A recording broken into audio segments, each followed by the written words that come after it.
on where you are this morning or this afternoon. And we will more or less stick to the format. And hopefully every speaker will stick to your allocated time. And if you need to speak longer than that, hopefully not too much longer, so that we can have a more balanced format of presenting our views. So without further ado, shall I declare open our very important meeting tonight, virtual meeting, of course. We are going to talk about Global Think Tank's online forum on international cooperation to combat COVID-19. This is a sub-forum 4, and our focus will be very much on global cooperation to fight this coronavirus, and we will focus on challenges and opportunities. Please allow me to start by expressing my and hopefully our condolences to all those people who passed away, more than 400,000 of them in many countries in the world, including here where I am in China, but also very much so in the United States, which has the highest death toll so far, and also in many other countries. It's a great loss to mankind as a whole, and we are very traumatized and pained by their unfortunate passing away. So let's mourn the death of all these people who passed away because of the coronavirus. We also express on this occasion all our sympathies to the more than 7.3 infected cases. 7.3, you are talking about tens of millions of families involved in this pandemic. So this is the largest pandemic we understand in the last 100 years or so. And I would emphasize that global cooperation is not only a must, but is the only right way to go forward. No country can set up any wall to hide behind the wall in order to fight off the coronavirus. Global cooperation, especially cooperation under the leadership of WHO, is the only right way forward. So I hope all of us will contribute to global cooperation.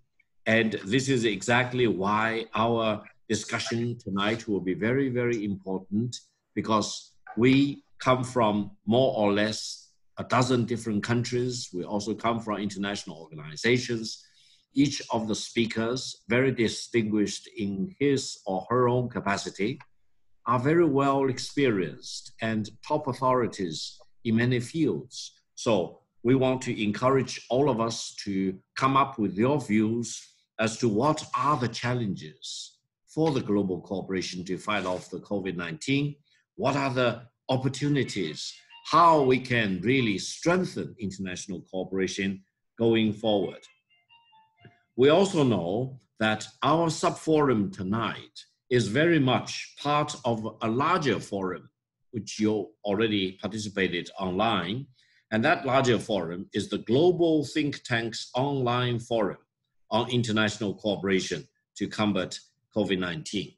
Allow me to mention that CCG is very honored and very privileged to host our sub-forum, and my colleagues and I are very much involved, not only in our sub-forum, but also in the larger forum on Global Think Tank's online forum on international cooperation to combat COVID-19. I think in addition to CCG, other very distinguished entities are involved in this webinar, including Academy of Contemporary China and World Studies, Chinese Academy of Social Sciences, China Center for International Economic Exchanges, Chongyang Institute for Financial Studies of Renmin University of China, British East Asia Council, Center for European Policy Studies, Human Sciences Research Council of South Africa, Latin American Council of Social Sciences, and Russian International Affairs Council.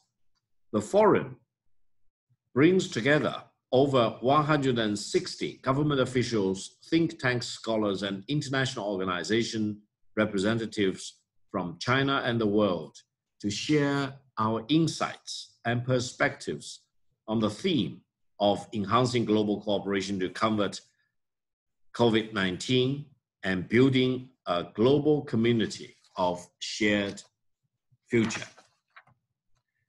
Now, the opening plenary, which took place yesterday, and I understand most of us already attended yesterday, featured remarks delivered by governmental leaders from China, Japan, Kyrgyz, Australia, Croatia, Slovenia, Egypt, and international organizations, representatives from the United Nations, World Trade Organization, Shanghai Cooperation Organization, and scholars and experts from the world's top universities and academic institutions.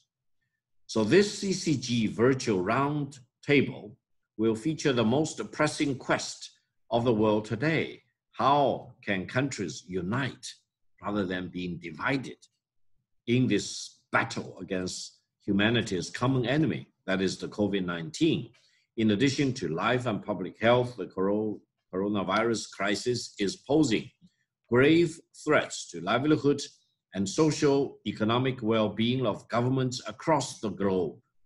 Advanced developing countries and less developed countries and the least developed countries alike are struggling to fight a twin or combined battle. One is to fight against the epidemic and the pandemic, and the other is in fact fighting to restart and to save our respective economies and the global economy as a whole. In a highly interconnected world, virus knows no borders and boundaries, and each country's recovery will be determined by when the world will get back on its feet. So for tonight's webinar, allow me to introduce very quickly the key topics of our discussion, and your insight and contribution are very much welcomed. Given our speakers' regional, national, and organizational perspectives, we will focus on what are the broader challenges and opportunities facing the international community with respect to fighting the COVID-19 pandemic.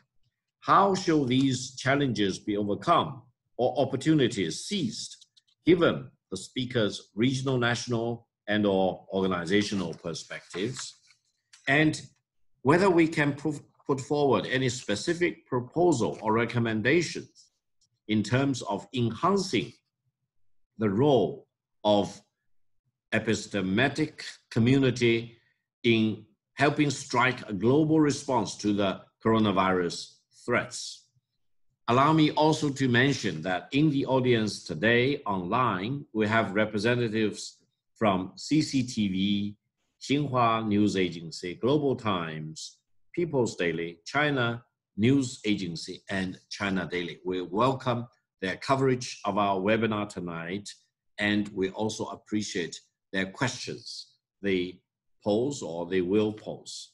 So without further ado, may I first of all invite the former Deputy Prime Minister of Egypt, Dr. Ziad Bahar Eldin, to give us a 3-minute congratulatory message to start our formal part of the discussions.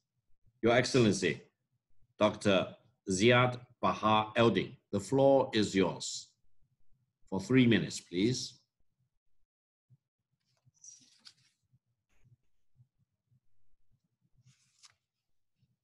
Hello? Do we have, yes, please, thank you. Yes, thank you very much. Thank you, Chairman, ladies and gentlemen, greetings from Egypt and my sincere wishes for you all over the world in these difficult times. I'm delighted to be invited to participate in this high-level conference organized jointly by the Center for China and Globalization, the Chinese Academy of Social Sciences, the China Center for International Economic Exchanges, the Academy of Contemporary China and World Studies, and Chongyang Institute for Financial Studies, and other co-hosts. This conference could not have come at a better time, as the world continues to fight the spread of COVID-19, some countries with better success than others, to deal with social and economic repercussions, and to prepare itself for a yet unclear post-COVID world. Yesterday, we heard some important and inspiring messages about lessons to be learned from the last few difficult months. We heard about the need to enhance international cooperation in the pursuit of a medical cure and a preventive vaccine. The need to enhance and support international organizations, not to undermine them. The importance of keeping those efforts away from political influence and political prejudice. To trust science, not superstition. To jointly mobilize resources, and to put forward ambitious plans to allow particularly developing countries to overcome the health and economic repercussions of this pandemic. These are important messages, and I urge the whole world to take note of them, and our politicians, academic, government officials to press for their realization. But in addition, allow me to add one more piece of reflection and advice. In thinking about the future, we must consciously avoid replicating the past or strive to going back to where we left off a few months ago. If we are serious about overcoming the current crisis and avoiding similar ones in the future, then we must look critically at the economic, social, and political frameworks of the past and imagine a better world for which we thrive. We should not go back to where we left off in mismanaging our environment and our natural resources, nor in accepting the current structures of our financial systems and markets, nor the income and wealth disparities between nations and within nations, nor the levels of poverty and service deprivation that we accept as normal. Our aim for a post-COVID-19 world should not be the same world without COVID, but a much better, sustainable, and fairer world. I hope our meeting today is part of this effort and a good starting point. And allow me to thank again our hosts in China for putting this together, and allow me to wish you all a very successful meeting. Thank you very much.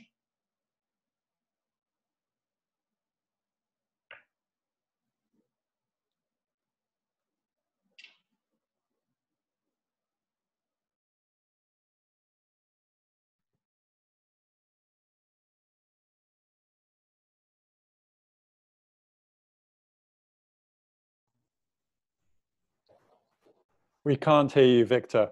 We can't hear you. You're muted.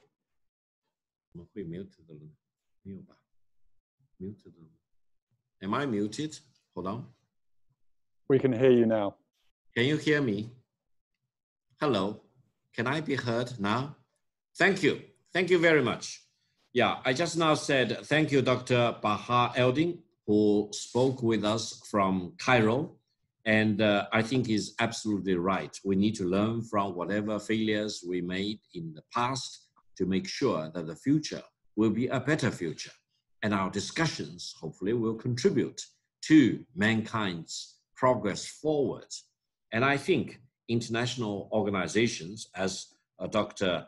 Baha Eldin emphasized, need to be strengthened rather than disrupted or damaged or eroded or pulled apart.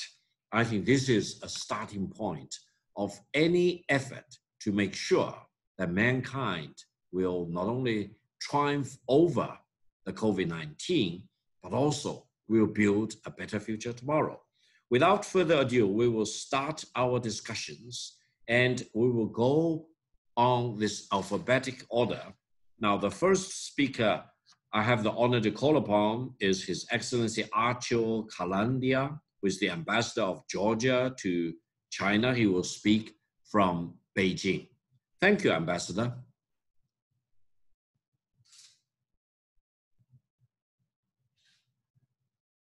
Is your speaker on? Please put your speaker on, Ambassador. Can you hear me now? Yes, and please speak closer to the microphone so that we can hear your important contribution more clearly. Thank you, Ambassador. Thank you, Chairman. Thank you. First of all, I would like to avail myself of this opportunity and express my highest consideration to all participants, to the organizers of this global think tank online forum on international cooperation to combat the COVID-19, organized by CCG, China's Epidemic of Social Sciences, Center for China Globalization, etc. So it's a good opportunity to express, to exchange the views and to exchange our experiences as well. So no further ado, I want to say that definitely COVID-19 is a global challenge. This virus has changed our daily lives, changed people, also mentality and the values of millions of all over the world. I'm more than sure that no country on its own can defeat this virus. It's a global pandemic and impossible to be defeated by any country on its own. Similar to the economic crisis, it cannot be defeated by any individual country. Our main goal is to manage the process, get adapted and control. The only thing we can do is to control the risks and spread of virus. In my opinion, main goal is to control the borders and penetration within the country. Quick detection and quick treatment, like China. Same applies to many countries as well, but mostly China. Same applies to the economy. None of the countries on their own, especially economies of small countries like Georgia, will be able to generate the internal demand. That's why it's impossible to talk about tackling the crisis in the economic dimension by individual countries. We depend on global tendencies, definitely. I want to mention as well that China has adopted innovative measures to tackle the virus and made enormous efforts to protect the people. That effort is remarkable and very good example for many countries all around the world. In this regard, we are encouraged by the continued decline cases in Beijing and throughout China. Thanks to these arduous efforts, the situation is increasingly trending in a positive direction. In this regard, I would like to mention that today there are only few nations and regions considered to be virus-free and green. And I'm happy that Georgia is among them. As for the specific steps to be taken against the virus, several stages of combating the virus may be identified. Preventing the spread of the virus, which began on January 28 and lasted until February 29. This was the stage that information about the virus for the first time appeared in the world. A month later, the virus also confirmed in Georgia. The government made some decisions and we started to control the process quite early. First of all, it was the control of visitors from high-risk countries, which meant their thermo-screening and putting them in a quarantine. We immediately understood that the struggle would be long and on two fronts, health and life of citizens on the other hand, and economy on the second hand. We set up a coordinated council at the end of January, so the first coronavirus case had not yet been confirmed in the country, which was making decisions in terms of stopping the spread of major focus. Spread of major focus was drawn towards the borders. Today, we can say that we have more than 800 confirmed cases in Georgia, in which more than 80% have recovered, and unfortunately, 13 of our citizens have died.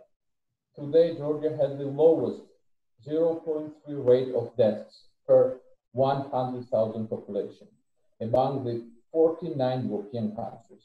In addition, we need to understand that today Georgia ranks 124th in terms of the spread of the infection in the country. Of course, we are not proud of these numbers, but this is what allows us to control the spread of infection and pandemic. And it's the activities of the government of business sector, and first of all of our citizens. And in this regard, in the nearest future, from the beginning of July, we are planning slowly to open our borders to the individually to the green, so-called green countries. First of all, we have negotiations with Eastern European and with Israel, and also with Baltic countries as well. So Georgia, we are planning to be one of the first countries to open its borders to foreign tourists. We know very well that we have to do it very carefully, and virus still lives with us, and it will be very complicated sometimes. But anyway, we have this ambition to open the borders and to control the virus in every stage of its training.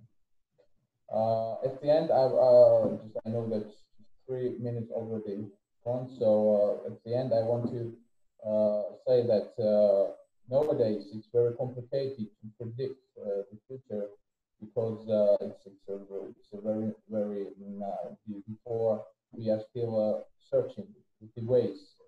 Some medicine, first of all, the vaccine, and this year, definitely 2020, we will be fully engaged with this virus, unfortunately. So that's why I think that this is really time for facts, not fear. This is time for science, not rumors, and this is time really for solidarity, not stigma. And these are challenging days, but together with joint efforts, it's the only way. With joint efforts, we definitely overcome this deadly virus. Thank you very much for your attention. Thank you very much, Ambassador. As you correctly pointed out, no country can win the fight against COVID-19 without making a hard effort, making hard choices, and also making a lot of sacrifices. For China, for example, the economic growth in the first quarter of this year was contraction by 6.8%. This has never happened for the past 41 years. We know Chinese economic growth has been continuing. Every year, on average, it's more than 9% GDP growth. But for the first quarter this year, it's 6.8% contraction. This is a huge cost China has paid to fight off, but it's very much worthwhile because President Xi Jinping emphasized every life needs to be saved, regardless of whether the life is an old person, young person, a male or female, etc. So China literally shut down the whole economy for the last couple of months, and now China is restarting the economy. And hopefully by year end, I hope the GDP growth on average for the whole year will be roughly about 3%.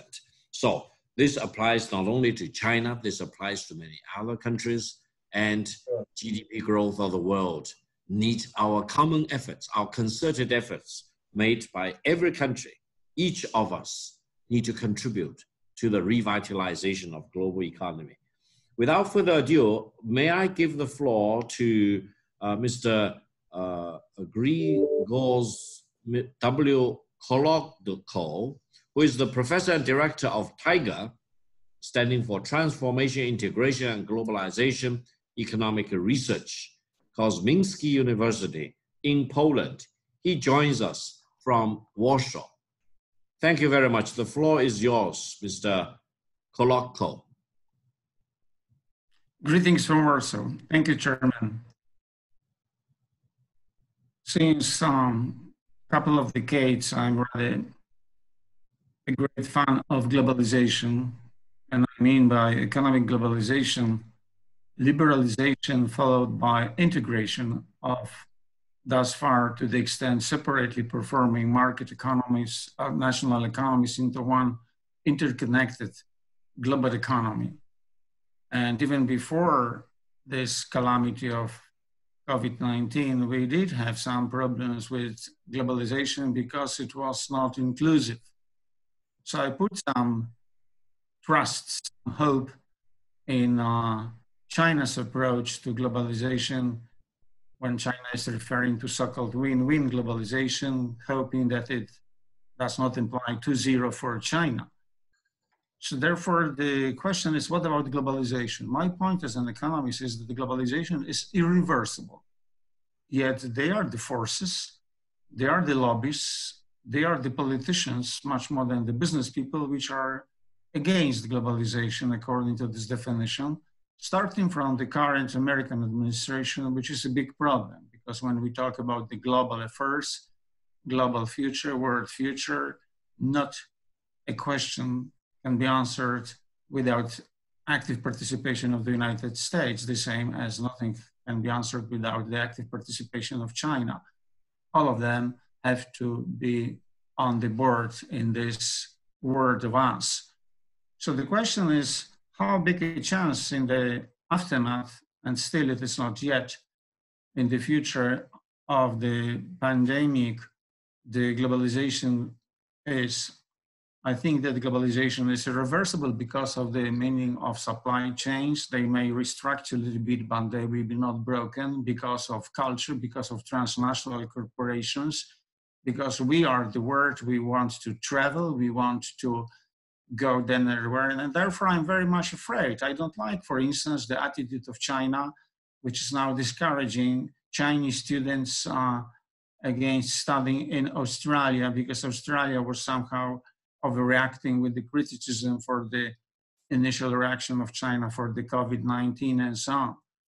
But we have to bring on the board the United States. And the problem is not an economic one, it's not a cultural one, it's a political one. So I think that for the next half a year, at least till the next presidential election in the United States, it will be very difficult to coordinate the global response, since United States is torpedoing WTO, World Trade Organization, WHO, World Health Organization, is not taking active part in some activities of the United Nations and so on. So therefore, I put a lot of trust in my part of the world, that is the European Union. I think that the European Union response to the challenges is pragmatic, moderate, forward-going, looking for a compromise, and European Union may play a big role in bringing together the ill-advised American approach and I think rational Chinese attitude. But of course, there is plenty of other countries, including India, which is a very big problem, and developing countries of Africa, where now COVID is moving, which has to be brought to the fore too. So I expect also a little bit more activity from China. I'm looking for China to write off the debt of developing countries to China, which is going in dozens of billions of dollars, to give an example to the rich countries of the world how they can prove that there is a little bit of solidarity, instead of keep talking and talking and talking how we are solidary and integrated when we are not. I published a book, by the way, even before the pandemic, China and the Future of Globalization, the Political Economy of China's Rise. It is also available, fortunately, in the Chinese language. So I bet on irreversibility of globalization. And I think that, as the saying goes, each cloud has a silver lining. Despite the tragedy, despite the drama, despite the calamity, despite all the challenges COVID-19 has brought, it had brought also some chances. The chances that certain concept, ideas, economic theories for global performance, integration, social and economic development must be revisited. We have to answer many questions in the light, or in the shadows, maybe better to say so, of COVID-19 and the pandemic. And the only answer is an escape forward, an escape forward. And I think that new pragmatism, to some extent, maybe with Chinese characteristics, but also with the European characteristics and the American characteristics, there is enough room for everybody. It's a big enemy. There is not any kind of one size fits all. So escape forward based on pragmatism and long-term perspective, taking into account irreversibility of the globalization, is the answer for the challenges. Thank you.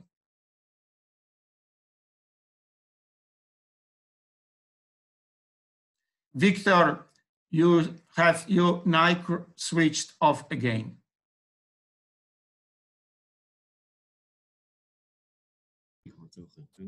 Thank you. I think my mic is back on. Thank you, Professor. I think I agree with your emphasis on inclusiveness. Globalization needs to be inclusive. And if it is not very much inclusive, let's do a better job promoting inclusiveness in the next phase and future phases of globalization. Now, when the whole world, when mankind are faced with this pandemic, of course, it is very natural for us to expect all the countries and regions, more than 200 of them, participating together. We all participate together as equals to do our job, to talk about what we can do. And therefore, it's only logical for us to expect the United States to take the leadership, hopefully, because the United States still has the best science, best research, best innovation spirit, etc. This is a very logical, very reasonable expectation. It's unfortunate that the United States walked away from WHO, and this leaves the world very much in a difficult situation.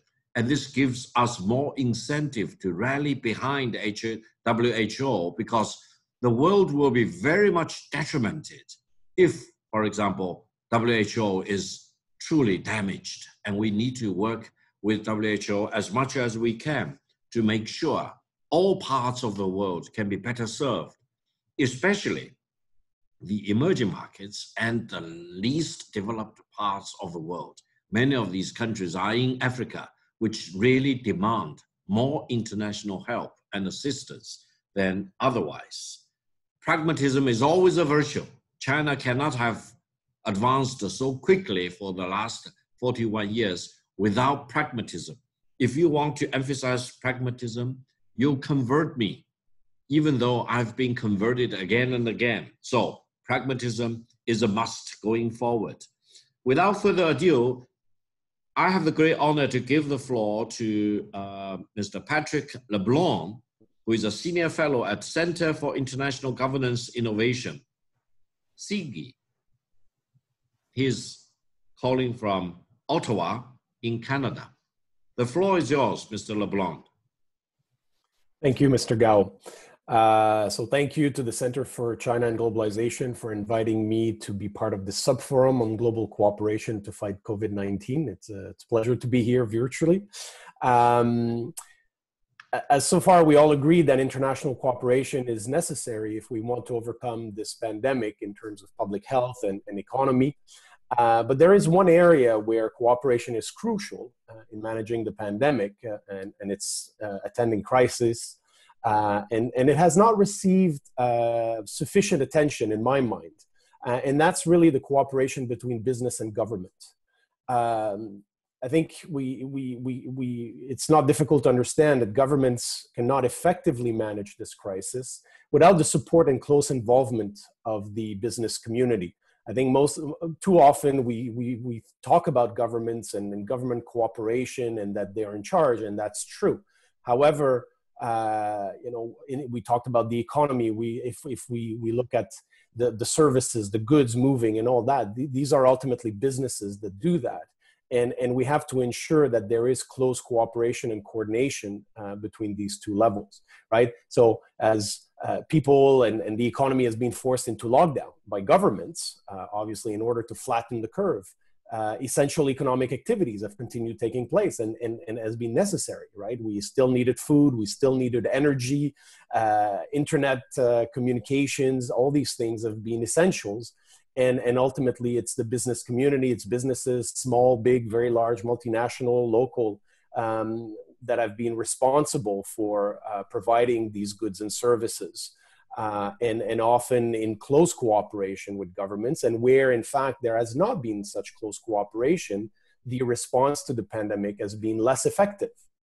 And as the gradual reopening of economies takes place, again, it requires a close involvement and coordination with the business community in terms of which sectors to open first, which people to allow back to work, what kind of protocols to put in place to ensure that working environments, business environments are safe for the workers, for customers, clients, all these things. Testing and tracing for the virus, again, requires important involvement from the business community as they develop applications and also as they help, in a way, monitor their own workers or clients and environments. Close collaboration between business and government is also essential to find both cures and vaccines for COVID-19. Right? If governments and businesses do not cooperate with each other at the global level, those cures and vaccines will take longer to develop. And ultimately, it will, if it takes longer, it's people and the economy that will hurt. For example, we can think that as governments provide research and development funding to develop cures again and vaccines, they could mandate businesses to cooperate with each other and share information, not only domestically, but also internationally. Some of that is already taking place, but for sure more has to be taking place to ensure that we all benefit. Obviously, governments should also cooperate with each other and businesses around the world in terms of certifying cures and vaccines. Do we want each government to do its own certification, its own analysis, which we know take a lot of time, and then businesses in terms of costs having to go through individual countries' processes to do that, and ultimately, if these transaction costs, if we can call them like that, will just take more time to really end up where we want to be, and which is past this pandemic and back to fully thriving societies and economies. Businesses and governments also need to work together domestically as well internationally to prevent trade protectionism, so something that Professor Kolodko already mentioned, as supply chains are re-examined for their resilience in light of the COVID-19 pandemic. As we know, the pandemic and its dire economic consequences, they cannot be a pretext to encourage the closure of borders to international trade and investment. And I think, again, the business community has a role to play domestically and internationally to prevent that from happening and make sure that they are very vocal and can show governments that it would be a lose-lose proposition to really push protectionism and make sure that as governments, some governments have been pushing, or some politicians, that we all have to be independent and resilient on our own. And as we know, and as already been mentioned, that's not how we're going to succeed. So thank you very much for your time. Thank you very much, Mr. LeBlanc. I think you made a very important remarks. In the fight against the pandemic, cooperation or relations between government and business is absolutely crucial. And also, you are focused on international governance in innovation. And I think in the midst of this fight against COVID-19, we all know lots of things need to be innovated. For example, what China has encountered is that in terms of the standardization and specifications of the protective facial masks, the different standards of different parts of the world actually became a big hindrance in saving lives. And I hope your center and probably CCG and many others that are represented here or elsewhere can think about what will be the next wave in terms of this PPE standardization. I hope mankind will have one standardization focusing on quality, etc. But we will have one very simple solution so that in times of crisis, we do not need to argue about these different standards, for example, but we can really ramp up production and deliver the products to the destinations of great need in order to save people and prevent more people from getting infected. So I completely agree with you. Business to government relations and government to government relations. And as we have seen fully, individuals, persons, families, different units of society are all very much impacted in the middle of this pandemic. We are talking about a huge wave or tsunami impacting on all aspects of human life and human work, human fabric and human structure that we understand. And I'm afraid when this whole pandemic is behind us, the world of tomorrow will be significantly different from the one we just came from.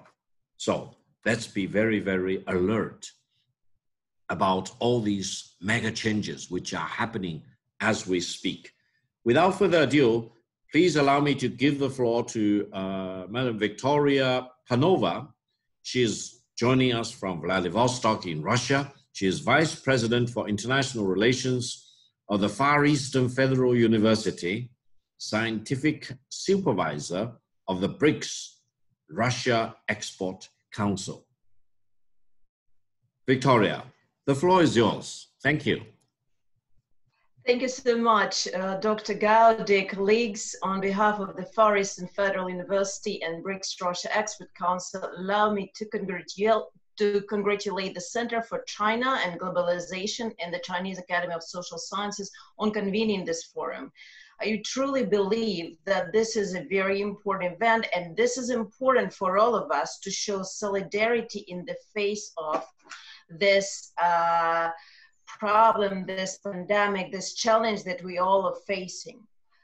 Unfortunately, what we're seeing now, when we had the pandemic just unrolling, what we saw instead of the world joining together the forces in solidarity, we saw something opposite. We saw a number of countries that started coming with their national egoisms. I think some of the speakers have already mentioned that.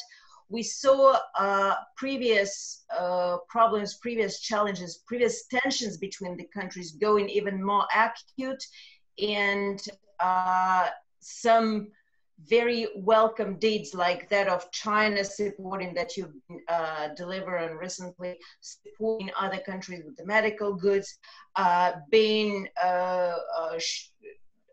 dashed by US as a, and some EU bureaucrats as well, actually, as some mask diplomacy that is not for the common good, but rather bad intention. And this is very unfortunate because we see today, during the times of the Fourth Industrial Revolution, that we've entered the world that on the one hand is dominated and is presupposed by the development of high technologies, and all aspects of life are digitalized. But what is most important about the current stage of globalization is that at the center of all of that, we have a human. So we need to talk about human well-being, human security, and their that is why we have a people-to-people contact, human interaction as the primary asset, and human development as the primary asset of today's world. What was also unfortunate for a big part of the world that is used during previous crises, it was lack of American leadership. We could see that a number of allies of the United States were quite disoriented and not always ready to accept some another benevolent leadership coming from other countries, namely China, that came out with a number of very welcome initiatives to assist with their overcoming the coronavirus that hit first your country. We also saw that, and I think some of the speakers already mentioned that, we witnessed problems that stood in front of international organizations. This is not the first time that they are surviving similar crises, but we once again saw the weaknesses and their lack of desire on part of some of its members to come together with a global approach within their universal organizations like United Nations, or like those of the UN family like WHO. You've mentioned already they're working out of United States, out of this organization. We had some other critical announcements from some other leaders. Meanwhile, it is high time not to turn the back on these organizations. This is the only place where we can all get together and provide for a new, better world after this pandemic is over. We also saw not just international organizations de jure that were not really fulfilling their roles.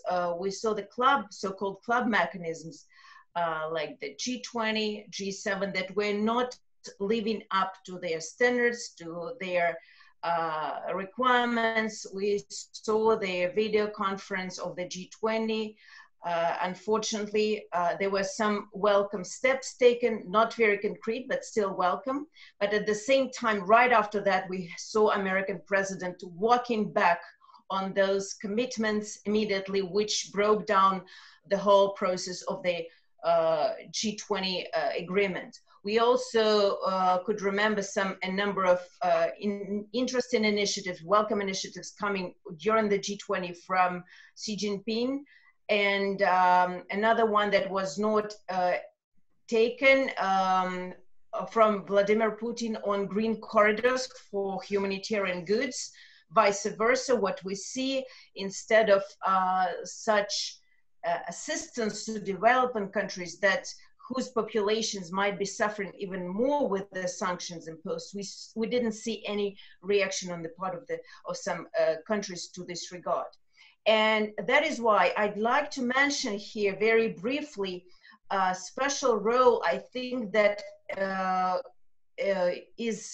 can be attributed to BRICS, because BRICS is their last club mechanism that we have, and 5 countries plus, BRICS plus, actually 5 countries plus the other ones who would like to show the leadership in providing for overcoming the crisis should be together. Because so far we had BRICS showing solidarity.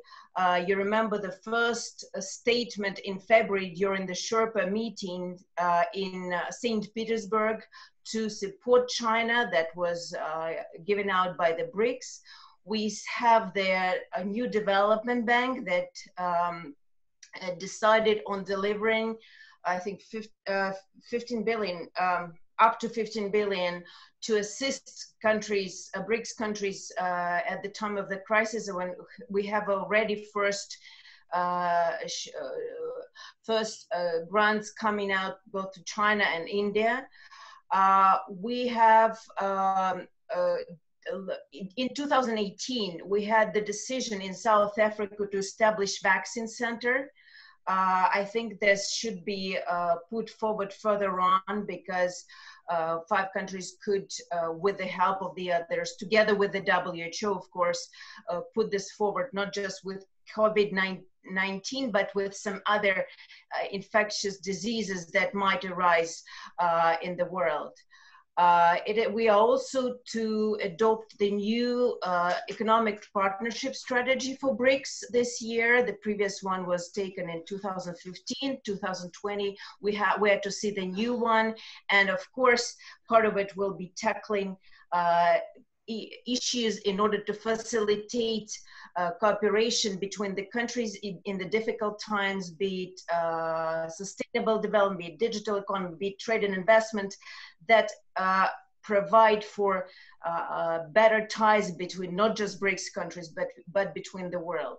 And of course, as I said at the very beginning, human is at the center now, and we need to attribute more attention and give more attention to joint projects in education and science and education primarily, because our youth need to know what is the model for not just behavior, for cooperation, need to know more about each other and understand how we can go further and be solidar with each other.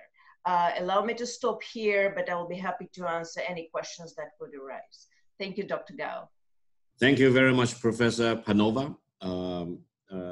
You mentioned very important messages, and I would say that we need global leaders. But a global leader needs to lead in the right direction.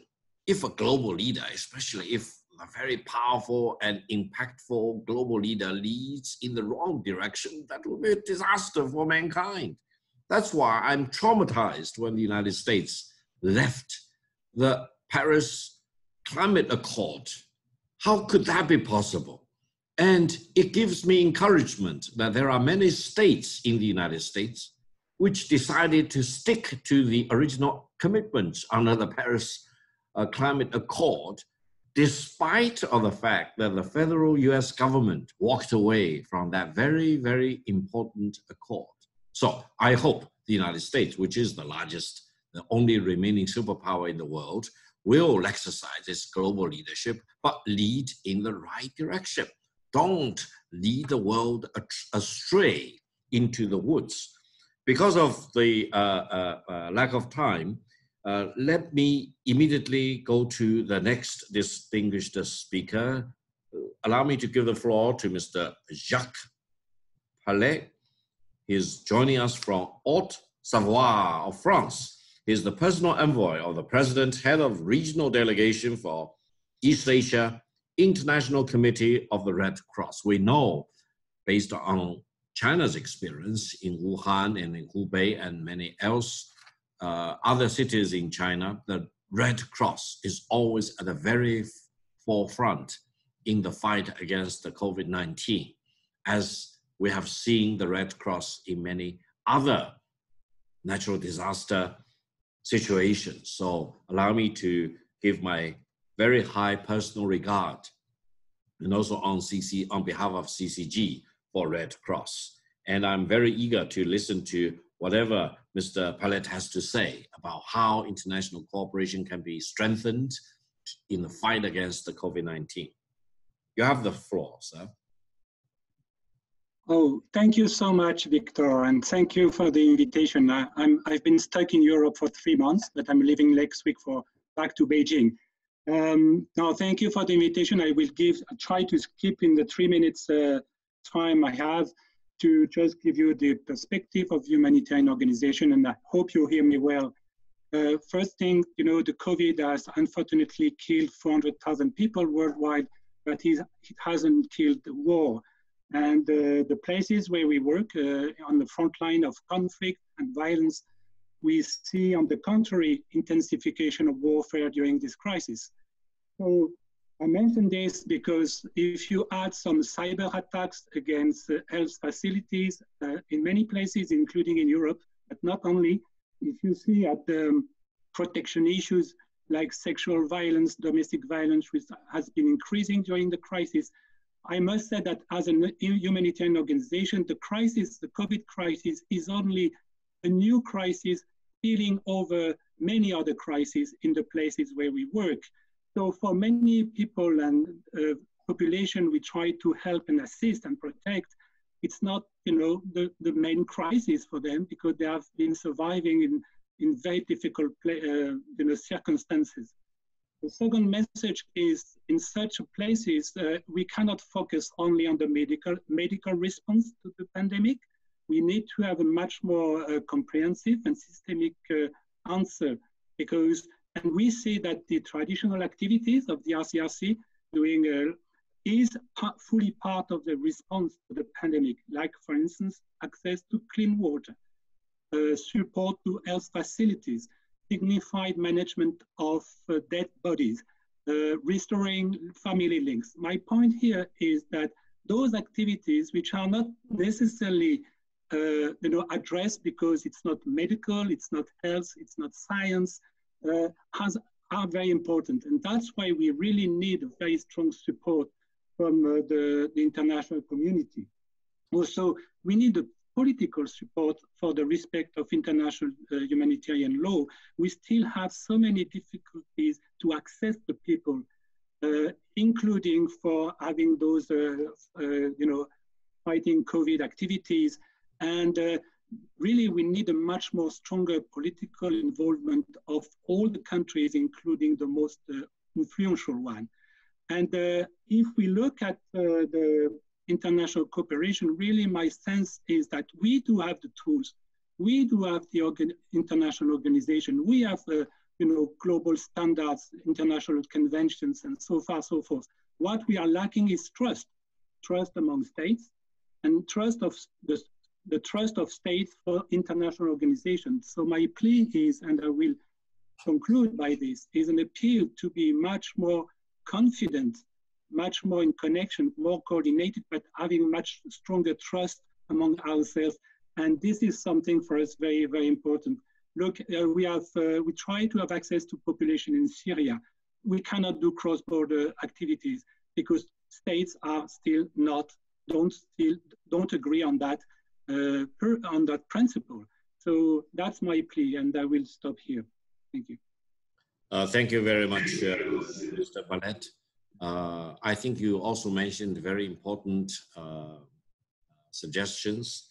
I would say, purely from my personal perspective, I hope a new standard will be going forward in another pandemic. All the distrust or measures which will create more distrust between and among nations need to be stopped. And every country needs to do whatever it is necessary to enhance trust between and among nations. Because otherwise, in the middle of the fight against coronavirus, if you have countries which accuse each other and disrupt the global common united front against the single common enemy of mankind, that is the COVID-19, I think mankind will not be better served. And our fight against the COVID-19 will be less effective. So increasing trust, enhancing trust is absolutely a must, especially in the fight against a pandemic. Allow me to give the floor to Mr. Hasna or Jasna Plevnik, who is the president of Geo-Economic Forum in Croatia. Thank you. I think we need to have you turn on the mic, please. Mike, thank you. Can you hear me now? Thank you, yes. Yes. Thank you. Okay. Thank you, Chair Gao. The pandemic is a great shock for not just for rich countries, but also for poor countries. The COVID-19 has changed the economic outlook for Southeast Europe. There are many predictions the region needs to prepare for a more difficult future with less global trade, less tourism and investments. The pandemic also has brought more populism in the regional and international relations because many people think COVID-19 came from globalization or because of it. The European Union, after some nationalistic moves, has responded on the crisis with a European approach and financial measures that helped Croatia and other countries in Southeast Europe to tackle pandemic with the less pain. Southeast Europe has also received significant China's donations of medical equipment and other kinds of assistance, like Chinese doctors came in Serbia and helped a lot. China has been recognized in the region as a global humanitarian power capable to resolve its own health crisis and at the time to help globally to Europe, Africa, South America. Medical assistance is a matter of philanthropy. Medical assistance is a matter of philanthropy, and China should not be politicized, but it has been by America's administration many times. That approach has caused anxiousness not only in Southeast Europe, but in many other countries. No matter of COVID-19, the world order and economic globalization need to be modernized and organized to respond on this relatively new reality in which European Union and China have had hard time to deal with Washington's inconsistency and hard unilateralism. Richard Haas thinks that nobody leads the world if the US is not the leader. But with so many ill events hit the United States superpower machine, we also have seen capability of other global and major powers to address current need for global scale solutions. Europe is mainly united in the view that the world needs a strong multilateral global system. China has proved itself in this global crisis as predictable, consistent, and capable power that has passion and capacity to build with other countries global health system and consolidate economic globalization and improved multilateralism. And we could see many similarities between the EU and China. And here I see the potential that in the world rise power of the rise power of the world for global response. Thank you, Chair. Thank you very much, Madam Plevnik. I personally thank you very much for the very kind words. I would say several things stand out as far as I'm concerned. I'm very much encouraged when President Xi Jinping declared that the vaccine that China is working upon hectically will be international public goods. This is very encouraging. You know, China is not betting to make a lot of money out of that, especially out of other countries, especially developing countries. And I think this is the least China could do. China should do the right thing and to make the vaccine which will come out as an international public good is the noble thing and the right thing to do. I'm also very much encouraged that China by far is becoming the largest supplier of PPEs of all kinds to all parts of the world. I would say when China needs masks, no other country can supply China with all the masks that China needs. Especially when the outbreak took place in January, it was just before the Spring Festival, where we were originally betting that 3 billion people trips would be made during the Spring Festival period. Lots of the factories are closed down. Migrant workers went back to their native homes and factories were shut. And when this pandemic happened, you know, inventory ran out quickly and Chinese goods were not sufficient to supply all the need. But allow me also to say, when every country in the world needs masks, China can help to supply. By far, for example, over the past several months, China has supplied the United States with more than 14 billion masks. Can you believe it?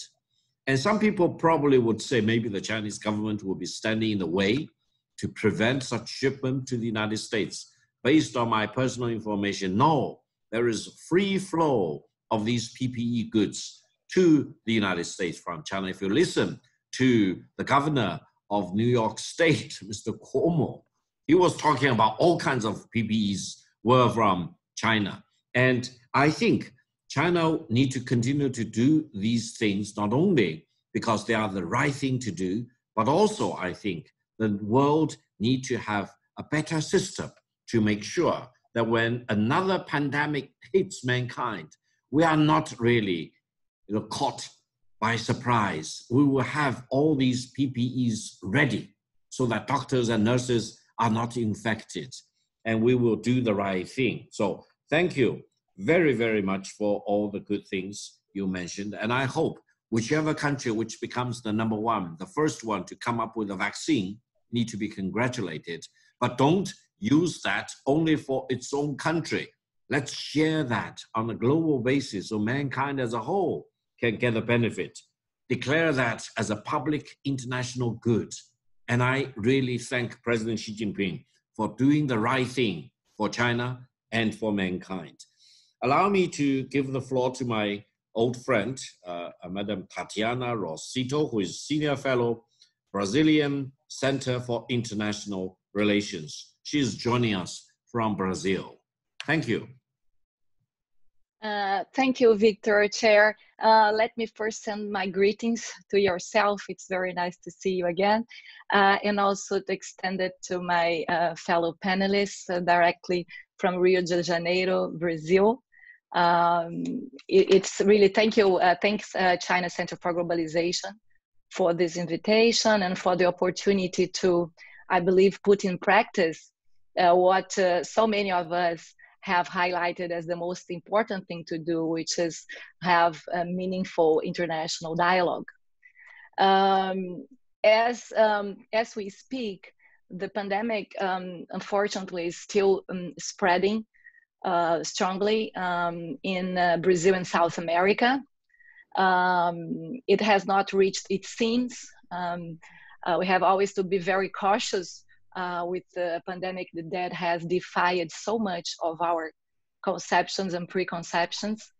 It has not reached its peak yet, and we're still struggling with many challenges. Although in per capita terms, we are both in the region, in Latin and South America, and in Brazil, we are still over the 30th, 32nd, if you think of per capita or a million cases by the population. But this really, the pandemic has shed light on this, on some of our preconceptions. And Brazil, as you know, is truly almost a continent in itself. So we have seen a lot of different diversity in the way it has emerged, the pandemic has emerged. So we see more the concentration of cases, especially in the very urban populated poor areas. And we see also a concentration of cases in the most, let's say, in the poorest and also the most in the northeast and northern states of Brazil, which are actually very close to the equator, where we shouldn't expect, at least in the beginning. So it's really, we see a dynamic that is defying ourselves in many senses, as we have pointed out before. Let me, among this, the hardships and sad situation, though, bring a few, let's say, among these challenges, I think we found a few signs of hope that I would like to share with you to start. First is we've seen a lot of solidarity, right? Both within society and also internationally. We see a lot of this solidarity working, even among the poorest and less educated areas of our society. We also saw that our unified health system, that's something Brazil put in place in our new constitution in 1988. We have, I think, came to somewhat appreciate what we have done. It's not enough. It's not enough. But I think that we have seen that having a unified health system and also improving its management will be crucial in the future. And the third thing is that Brazil, has at least in the last few months emerged as a very reliable and strong producer and exporter of produce of agribusiness goods. Even among, we had all these concerns before with, logistics and exports, but we have seen we have seen an increase in quantum. I think Brazil is one of the, I don't know if the only one or among the few countries in the G20 that have seen an increase in quantum exports in the first 5 months of the year. Our exports have fallen to most of, other continents other than Asia. Actually, our exports to China have increased 15% and to Asia 16%. So this is how important, some facts, I will come back to some of them later briefly. So let me just zoom out to Latin America, since you also requested us to talk about how we, through our lens, how we see this regional international cooperation.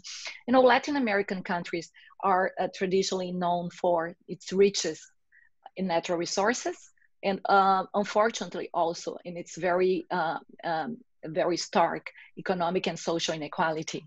So we have a lot of diversity in that, right? We have commodity exporters and commodity importers.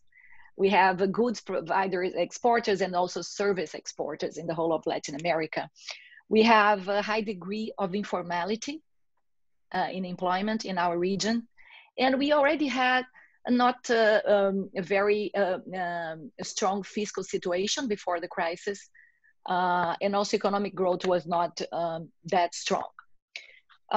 So coming to my concluding points, taking that into account, as we see from the region, what would be important besides, of course, I don't want can never overemphasize the very important thing of dealing with having more resilience in the world to deal with health issues. And this means prevention. This means better, health management, also logistics and integration to be prepared for maybe a next pandemic, unfortunately. Now, so a few issues that emerge are the importance of maintaining an open trade regime, very crucial, especially in terms of the food security. Also, the constructing an even stronger safety net in terms of turbulence. Some panelists have already alluded to the important role that international financial institutions and even new financial institutions like New Development Bank have to play in that. We will need there more than ever in the years ahead. Now, last but not least, in a world where we were already dealing with decoupling, I think we need actually more, not only more dialogue, but maybe some more recoupling, or recoupling in a different way. Maybe we'll trade off resilience for efficiency. We'll have maybe a different road. But we need a lot of trust building, and this will come through international dialogue and also through maintaining a strong flow of communication, goods, services, and data, and having more resilience in all of the international systems that can support that. So to conclude, I think it will be very crucial for us to see in the next months and years how this US-China relationship will play out. This will be crucial. We'll certainly have a different relationship. We hope we have more constructive dialogue, and also that could join other parts of the world. And in Brazil, we are ready. We hope we can contribute to do that, both in our own capacity, and also I think our colleague from Russia mentioned through the BRICS. So I'll stop here. And thank you very much for this opportunity. Ils parlent tous 7-8 minutes. Moi, j'ai parlé 3 minutes 20. Bon, je ne sais pas, mais j'ai pas tout dit ce que je voulais dire. J'avais 3 minutes. J'ai fait 3 minutes 20. Ils sont tous à 9 minutes. Mr. Palette is speaking French, I think. Oh, yes, sorry. Oh, not at all. I enjoy French. I always believe French is the most. I'm sorry, I unmute my phone. And I made a few comments for the debate later on. Not at all. Yes. Tatiana, thank you very much for your important remarks. I have very special personal attachment to Brazil, where you are calling from. When I was growing up as a kid, my grandma used to tell me, if I keep digging a hole into the ground and straight through the core of the earth and keep digging, I will come out in Brazil. So I always thought Brazil is the closest country to China. You mentioned the BRICS, and Victoria also mentioned the BRICS. You may know this fact in Chinese language. BRICS actually is written as golden bricks, because BRICS doesn't make any sense in Chinese. Golden bricks makes a lot of attraction. So Brazil and Russia and China and India and South Africa are golden bricks, 5 countries, just for your information. Because of lack of more time, may I give the floor to Mr. Dennis Snauer, President of Global Solutions Initiative Foundation of Germany. And Mr. Snauer is calling from Germany, is that right? Which city are you calling from? I'm actually calling from London. Oh, you are calling from London, yes. Thank you very much, Mr. Snauer. You have the floor. Thank you very much. I basically have 3 points that I would like to make. The first point is that the current system of multilateral negotiations that we have is built on an edifice that was erected in the aftermath of the Second World War. And it was essentially designed to maintain rules of behavior that enable people and countries to reap advantage from self-interest, such as at that time reducing tariffs, arbitrating trade disputes, providing maritime security, and promoting peace. But the issue that we currently are dealing with is a different one. We need a new edifice of multilateral governance to manage global common pool resources and to provide global public goods. And the crisis sort of highlights this need. And the international institutions that we have are not really designed for that purpose.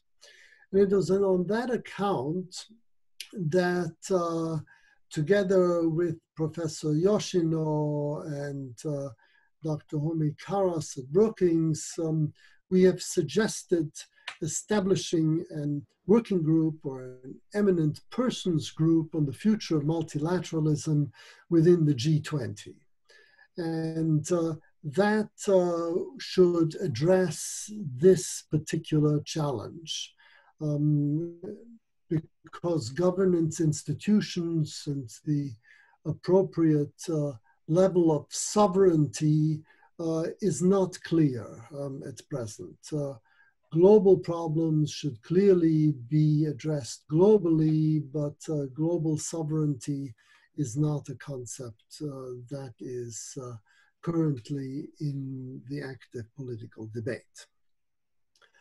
The second issue concerns how we get out of this bad equilibrium in which countries at a time of global crisis, global pandemic, pretend that the health problems are national problems and try to solve them nationally.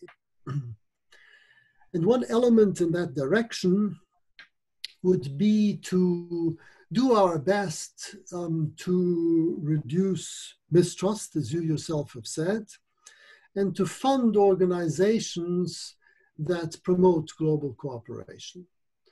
And so pointing the finger at countries who are not performing global leadership in a multipolar world is probably the opposite of what we want, because it does not promote more trust. And how to find narratives that will pull countries together, even though they have diverse outlooks and convictions, is something that deserves far more attention. Global narratives that many countries coming from diverse national, cultural, religious perspectives can ascribe to. And with regards to funding organizations that are dealing with global crises, the WHO is a very good case in point. The WHO is grossly underfunded. All the members of the WHO could do a lot more to fund it. And it is totally incomprehensible to me why countries, particularly the large economies of the world, have not stepped forward to provide much more funding in this time of crisis. And the third point that I'd like to make is that this crisis has led to a lot of observations concerning the new normal, that we will not return to the old world, that we're standing on the threshold of a new world, and that adaptation to that new world is clearly difficult. And the huge fiscal policies, 5 trillion worth, that has been unleashed in the immediate aftermath of the crisis in the countries of the world, are largely there to keep workers afloat at jobs that they currently don't have, keep businesses alive that are struggling. They maintain the status quo and therefore do the opposite of adaptation. And therefore, global leadership can be shown by trying to find a way of redirecting this huge fiscal package from passive support for old-style employment, old-style finance, old style production to support for readaptation to the new world. And that can take the form of subsidies for labor, for reskilling labor, subsidies for relocation, subsidies for matching labor and capital from sectors where there's excess demand, as in medicines and agricultural products and so forth, to the many sectors where there's excess supply. And in the financial market, to do something much more proactive in tackling the problem of debt overhang, which is going to be more severe than even after the last financial crisis by far. And that can be done in a wide variety of ways that are currently not under consideration internationally, such as bonds whose interest rates vary in accordance with the growth rate of the company or the country, to have mandatory cocoa bonds that sort of convert debt into equity when companies go into difficulty. And similarly, for companies that are not listed on the stock exchange or could do something analogous, there are a variety of important international financial instruments that could serve to address the problem of debt overhang. And if we would devote ourselves to these three things, how to think productively about new forms of multilateral governance, how to promote institutions that currently promote collaboration in fighting the pandemic, and how to pursue readaptation policies in view of the huge fiscal drag that we are currently producing. That, I think, would make a massive contribution to fighting at least the economic and political consequences of this pandemic. Thank you very much. Thank you very much, Mr. Snow. I think you made very, very good points. I think the world order, as we understand it, is really very much changing. And as we mentioned, the impact by the coronavirus on almost all aspects of life, work, social structure, you name it, is profound. And I think we need to expect that the world of tomorrow will be significantly different from the world of today and more different from the world of yesterday. We need to brace up for all these changes. May I give the floor to Mr. Tim Summers, who is a senior fellow of Chatham House, the United Kingdom. He's joining us from Hong Kong. Mr. Summers, you have the floor, please. Thank you very much, Victor, and thank you to the organizers for inviting me to join this discussion this evening. The topic of our panel is global cooperation to fight the epidemic, challenges and opportunities. In short, the challenges seem to me much greater than the opportunities. If COVID-19 were the only issue on the agenda, that might perhaps not be the case. But the real issue, I think, is the broader context within which COVID-19 has erupted and within which any global cooperation has to develop. Significant global change was already before the COVID-19 virus struck. The rise of China, the growth of emerging economies, disruption in Europe, Brexit, and of course the Trump phenomenon in the United States. Whether that's a symptom of something deeper or a temporary blip depends a bit on your analysis and politics. But how these changes and how the virus itself have been framed is key, how they're talked about, how they're conceptualized. And one of the dominant narratives over the last decade has been the return of geopolitics. Alongside it, we have the idea of challenges to a rules-based international system, although that's something which was not discussed much before about 2010. These changes and narratives have overlapped in a growing strategic rivalry between China and the US. This is identified, I think it must be said, by the US more than by China. The national security strategy of the Trump administration and other documents made clear Washington's approach from late 2017. Mike Pence spelled it out in October 2018. It's since been reiterated on numerous occasions. And this is the context within which we need to discuss global cooperation to deal not just with the coronavirus, but any global governance or non-traditional security challenge that our societies face. It's a truism that no global problem today can be solved without the US and China.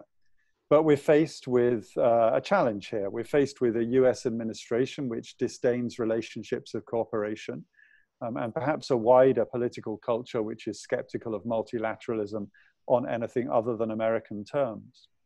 China has been more supportive of international institutions, though it too has its historical suspicions of multilateralism and the possible implications for national interest. So in this context, cooperation on COVID-19 looks challenging indeed, not just at the geopolitical level actually, but in more specific things such as product standards, which Victor mentioned earlier on. So in conclusion, I'm not quite sure what to suggest, but I will try to suggest two things that might be things we could discuss further or take forward. The first is bottom-up collaboration, particularly in research and science and innovation. This is not easy when science and technology exchanges are attracting political attention in the US and increasingly elsewhere. But governments should speak and behave in a way that reinforces the autonomy of universities and other research institutes. Let the experts get on with it. Allow those who are best at innovation and industry to work to tackle common challenges from COVID-19 to climate change. My second suggestion in conclusion is to encourage third parties, not the US and I think not China, to take the lead. The EU perhaps, or the Association of Southeast Asian Nations in this region, or multilateral institutions. The WHO is an obvious one, though has become very politicized. But maybe these third parties could also come together to persuade or to lobby the US and China to cooperate more on these issues. This was something that was already important before COVID-19. It's even more important now. Thank you, Victor. Thank you very much, Mr. Summers. I think you've made a very profound and thought-provoking comments. We need to analyze these comments very carefully. And I hope all these comments are of great relevance to the big topic we are discussing. I agree with you, actually, there are more challenges than opportunities, but I always see the half of the glass as full rather than half of the glass as empty. And you mentioned the geopolitics and China-US relations. I would say, and allow me to take liberty of this couple of minutes, I would say for the medium and longer term, I'm still very positive and optimistic about China-US relations. Why? Because I truly believe China-US relations are being poisoned by certain political forces coming out of Washington. But for the medium and longer term, China and the United States need to get along with each other, because how can they get to each other's jugular without mutual detriment or even mutual destruction? These two countries are both nuclear powers armed to the teeth. War should not be an option between Washington and Beijing, as Dr. Henry Kissinger correctly pointed out. We need to fight against whoever who is, advocating a war or total showdown or confrontation between China and the United States. Now, short of a war as an option, how can China and the United States not to get along with each other? Once we get beyond this poisoned face of China-US relations, I hope both of these very important countries will see reason and rationality to prevail.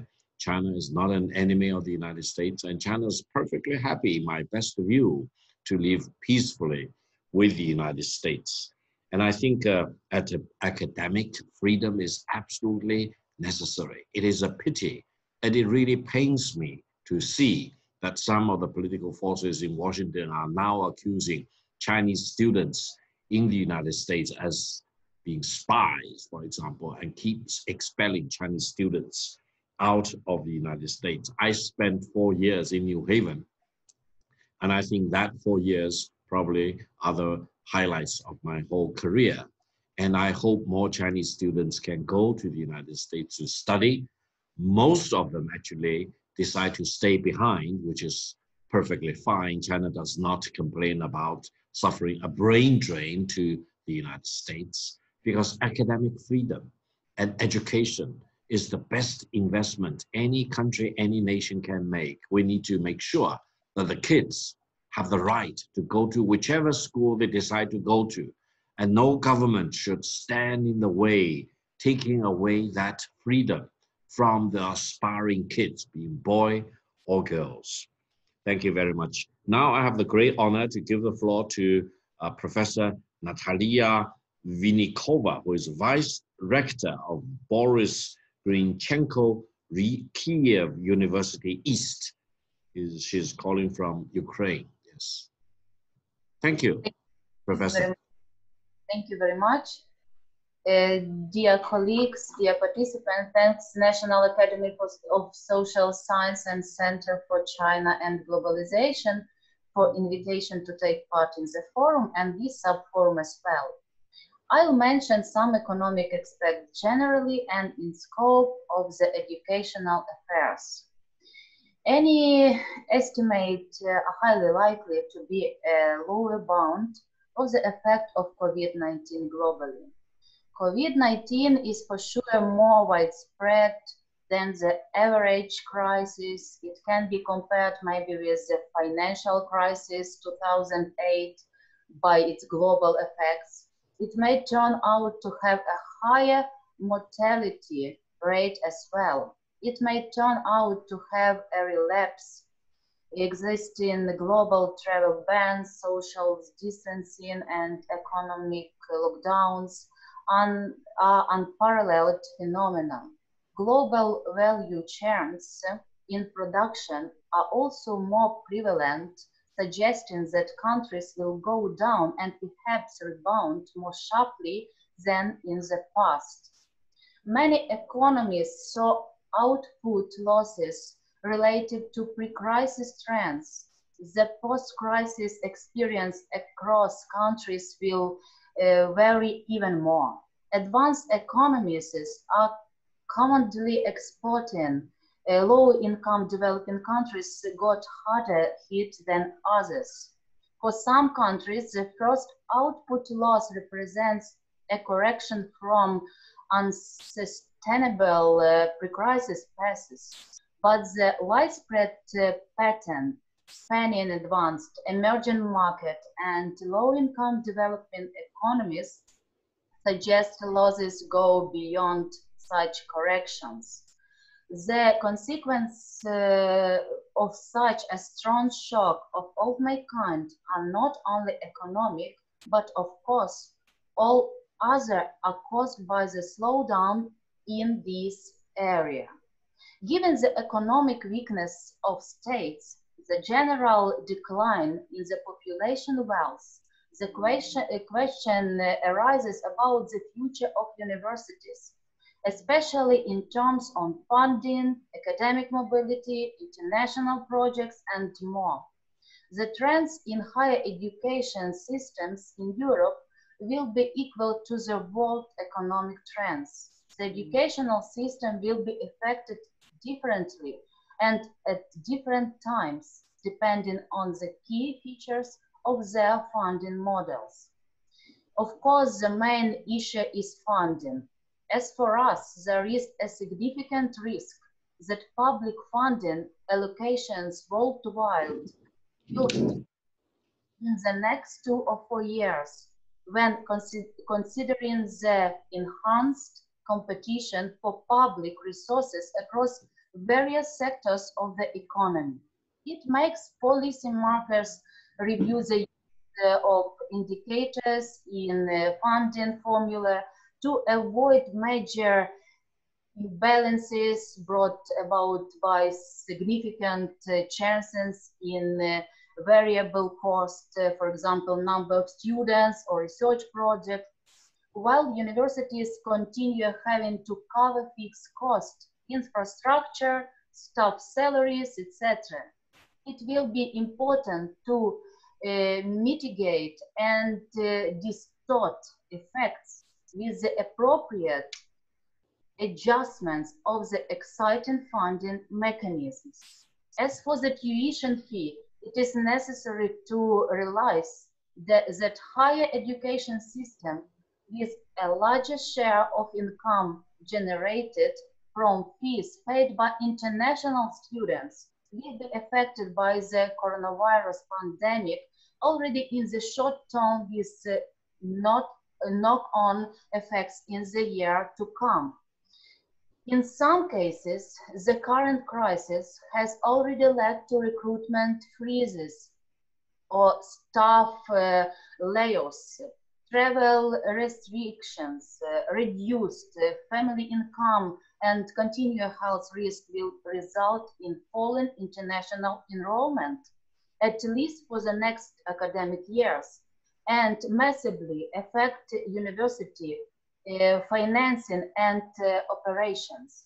The European University Association estimates that the systems where university income depends significantly on domestic tuition fees will also be impacted by reduced family income, depending on the scale of corrective measures implemented by national governments. For example, subsidized loans, unemployment benefits, students' aid, so on.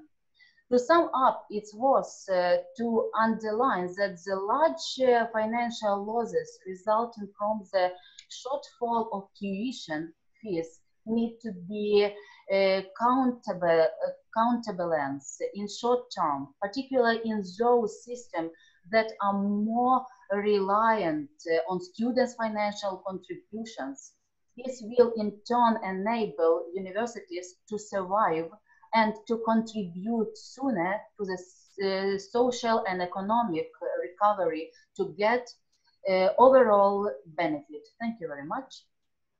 Thank you very much, Professor Vinnikova. I think your emphasis on education is absolutely important. Nothing can be more important than education, and investment in education is the best investment mankind can make. And you can cut expenses or investments on anything else, but not on investment. And also, I hope no governments in anywhere in the world will block education.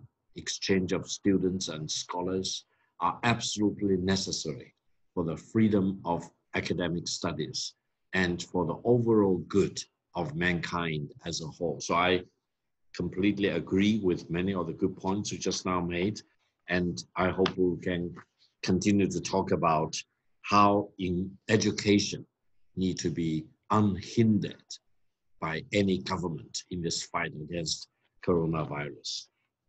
Last but not least, may I give the floor to Professor Naoyuki Yoshino, former Dean, Asian Development Bank Institute, and Professor Emeritus, Keio University, Tokyo. And I'm very much sorry that Japan and the International Olympic Committee had to postpone the Olympic game from this year till next year. And I hope next year, the Tokyo Olympic Games will be one of the most successful Olympic Games in history. And I wish Japan all the luck in the fight against the COVID-19. Yoshino-san, the floor is yours. thank you very much for a very nice word about Olympic game in Tokyo.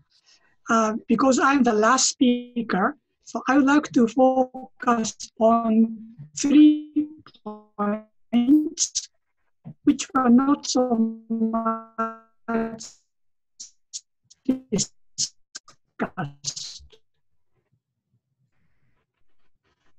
The first one is about the lower tax revenues, which will increase the government budget and deficit.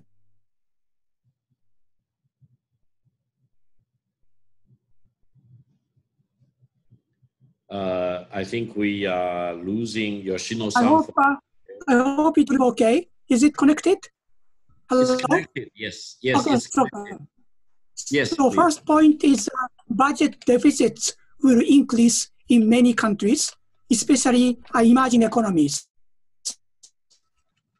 And some of the emerging economies are relying on foreign capital. So we hope that some international cooperation will be needed. We need patient and long-term investors in the sovereign bond market, especially insurance and pension funds.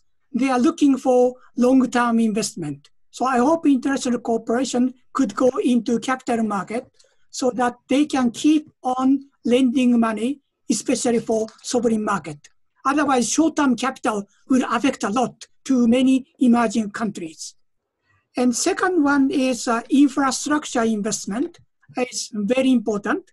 And I'm afraid the government spending for infrastructure investment will be drastically reduced in few years because of high budget deficits.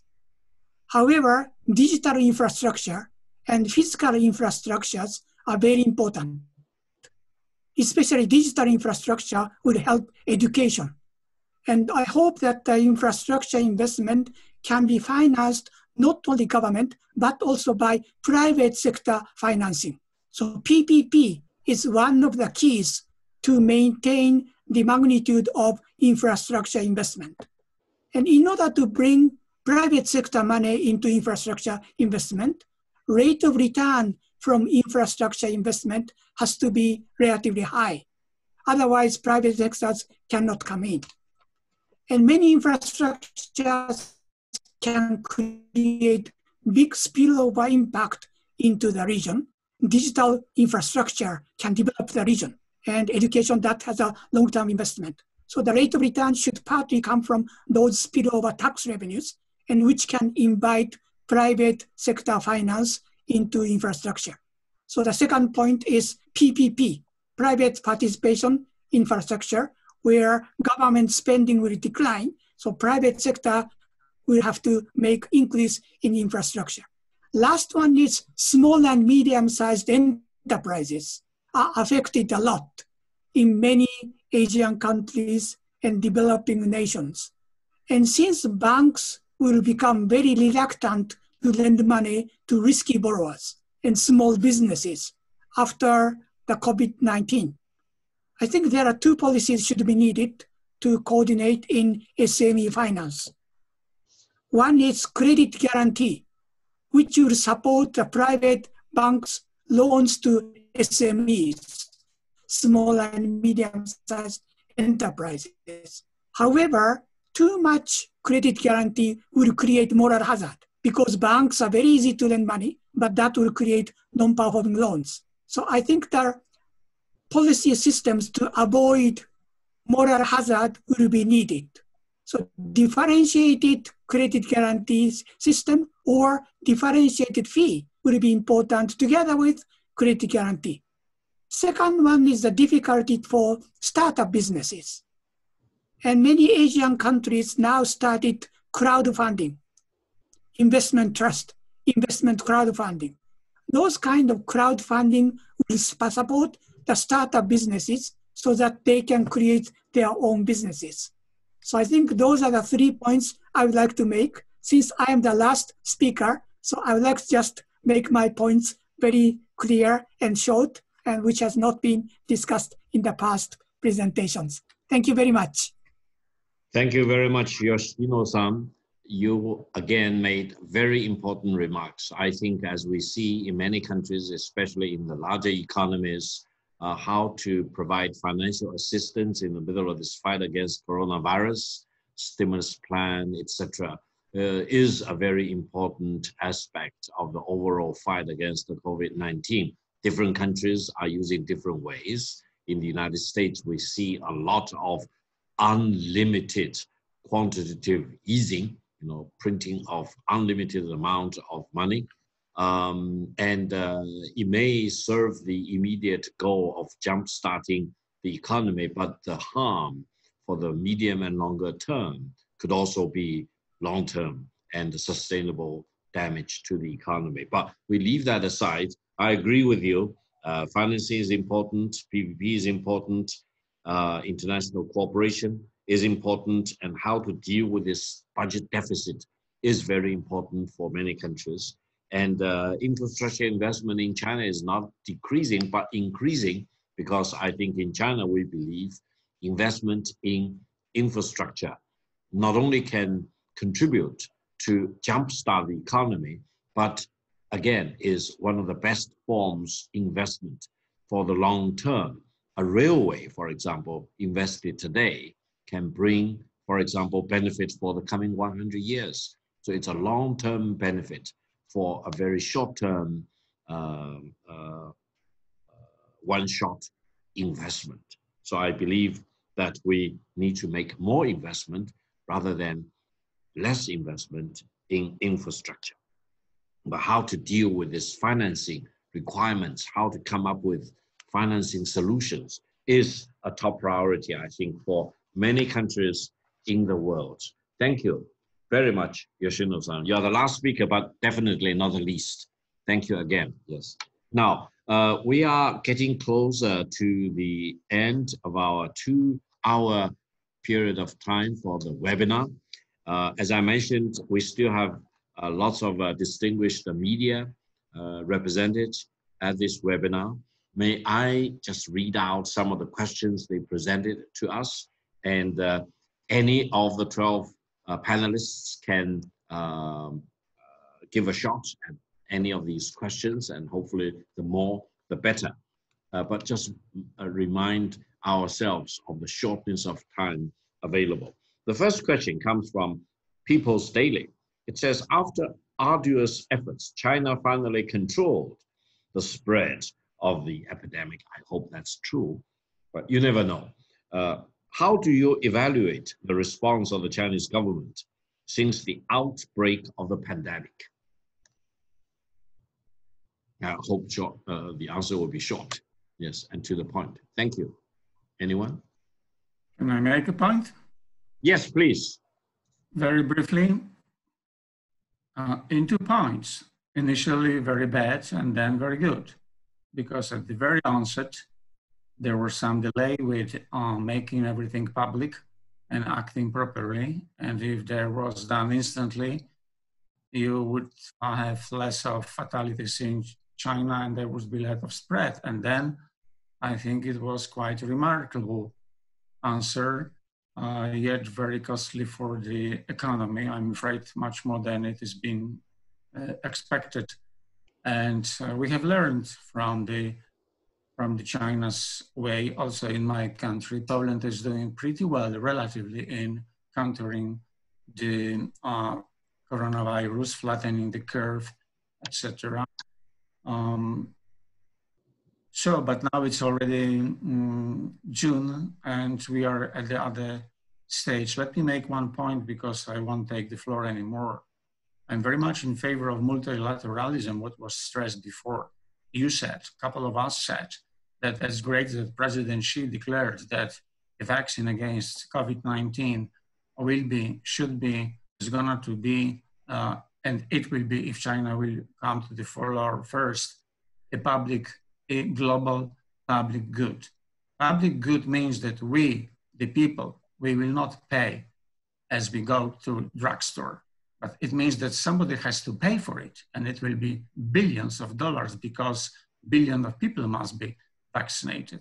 So my proposition is to start already the great pressure on the G20, which is meeting in November in Riyadh, maybe not the best place in the world from this perspective, and still with the current American president, to make a pressure that billions of dollars must be given to World Health Organization, despite the recent shameful act of administration of President Trump.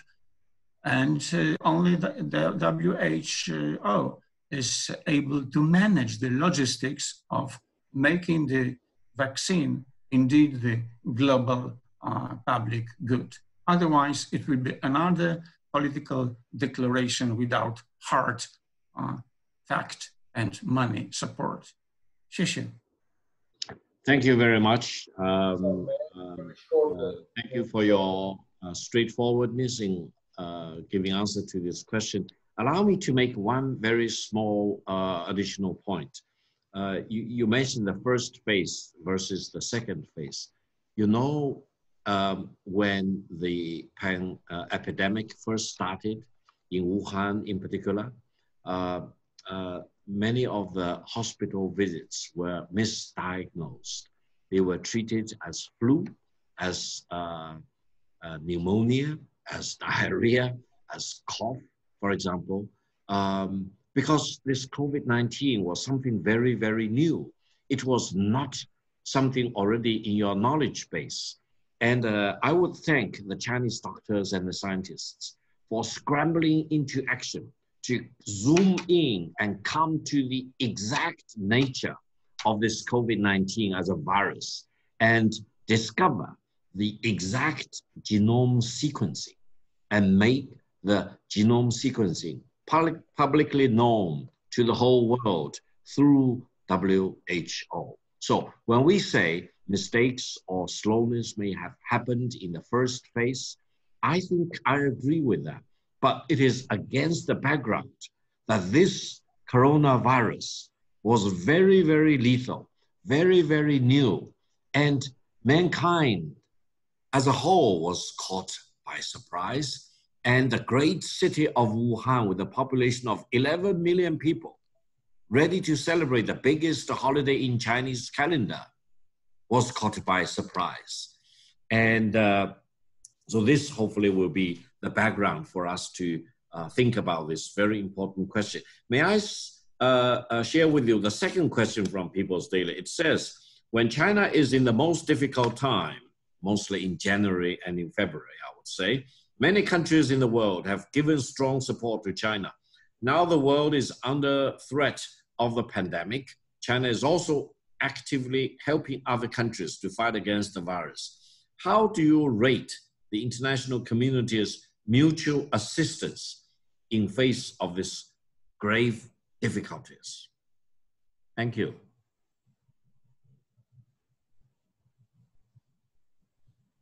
Yes, please. Yes. I think that, sorry, do you hear me? Yes, okay. I hear you. We hear you. Yes, please. Yes, I would like to answer on this question very shortly.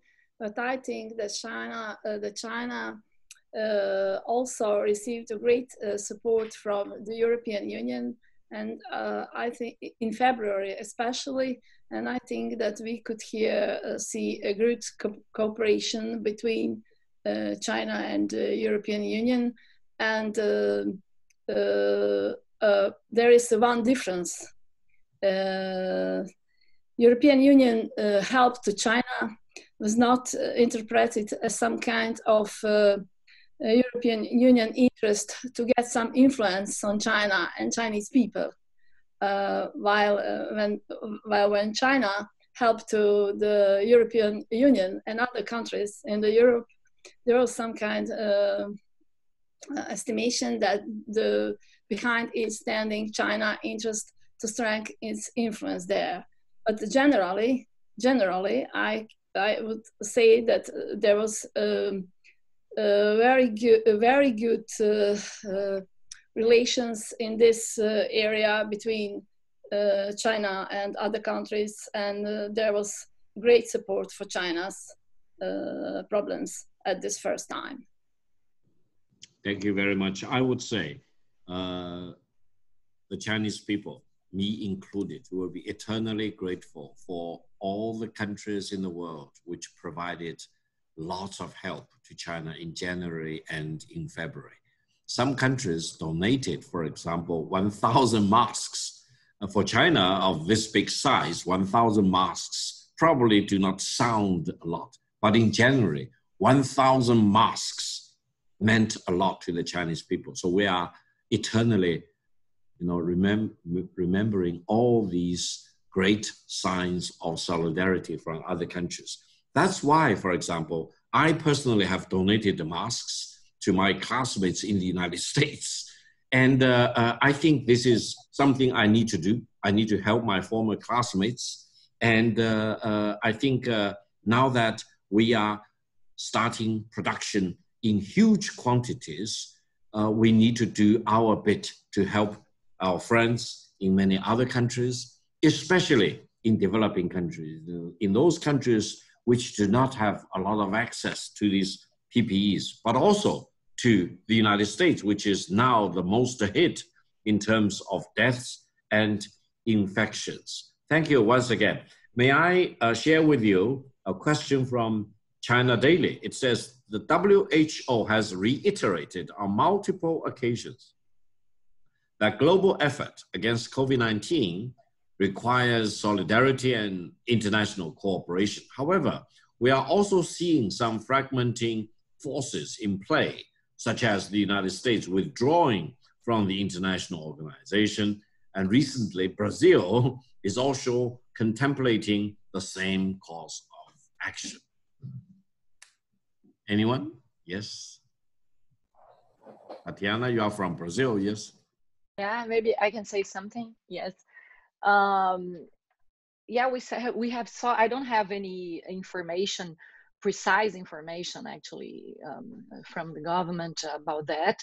I know that we have seen in the media some allusion to that. I do hope this really doesn't go forward. I think that even the US pledge still has to be actually enforced. I think what happens here has to be understood in a broader, let's say, in a broader outlook. We see the weights of social media in Brazil are strong. It's one of the most active social media we have in the world. As we have seen in other places, the emergence of the pandemic have shed light, especially on some polarization. We do have also, I would say, growing degree of political polarization in Brazil. That said, we do have some diversity, and we do have a lot of support from medical organizations, from civil society at large, to an increasing and strong role for multilateral organizations, including the World Health Organization. So let's hope as we go forward that this inclusive and constructive support, which may entail some changes. I think we are also agreed that we could even have stronger, better funded organizations, but we also need to have better representation and better implementation and more efficient organizations. So I hope going forward, we can contribute to this effort. Thank you. Can I get yes. One point, please? Because the things happen the way they do, many things happen at the same time. So we must be very careful. This is extremely risky period of time, actually the most risky during my lifetime. So first things first, we have to protect inclusive globalization. And we don't have to be misled by the misbehavior of some countries. The future is multilateralism. And the very big risk, which I also feel in my small, great country of Poland, it is that there is a pressure to make a choice between supporting USA or supporting supporting China. This is absolutely wrong.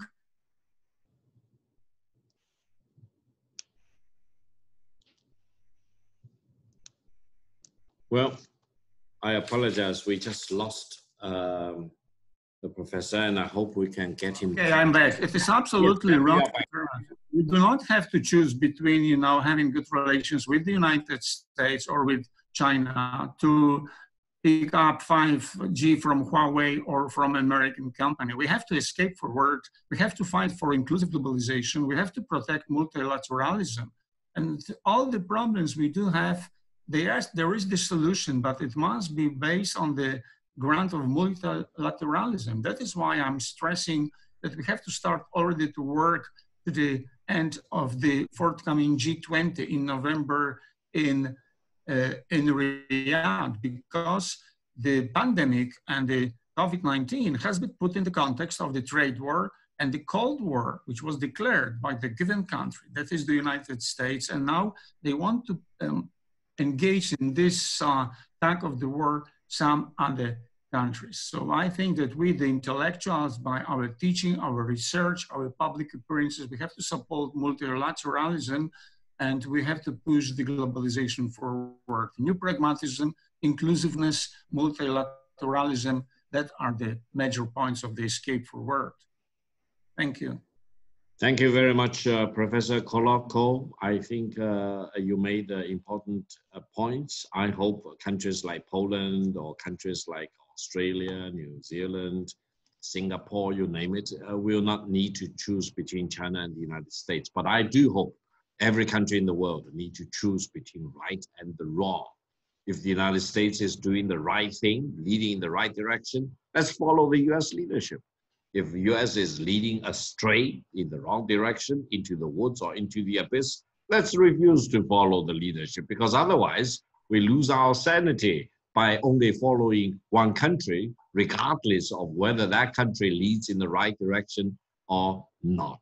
That's a better criteria, I hope. And then we can use our common sense, we can use our general knowledge base, we can use our decency, our morality, our rule of law, etc., to make up our mind.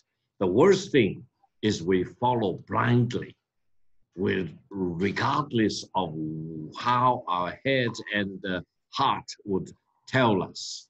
And that will lead us astray, and this will cause a lot of consequences, not only for our own generation, but for our future generations. That's my personal view. May I share with you another question from CCTV? How will globalization and international cooperation help different countries, ranging from developed countries and less developed countries, recover from the pandemic, especially in the economic area? We know the world was more or less locked down. Many countries actually closed off their borders.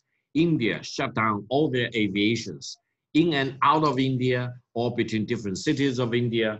China reduced significantly international flights into and out of China. And I would say this economic shutdown is a very, very serious question. It's actually easy to shut down an economy than to jumpstart or put it back into operation. So how will globalization and international cooperation help countries of different economic stages, developed, least developed, less developed, to recover from the pandemic?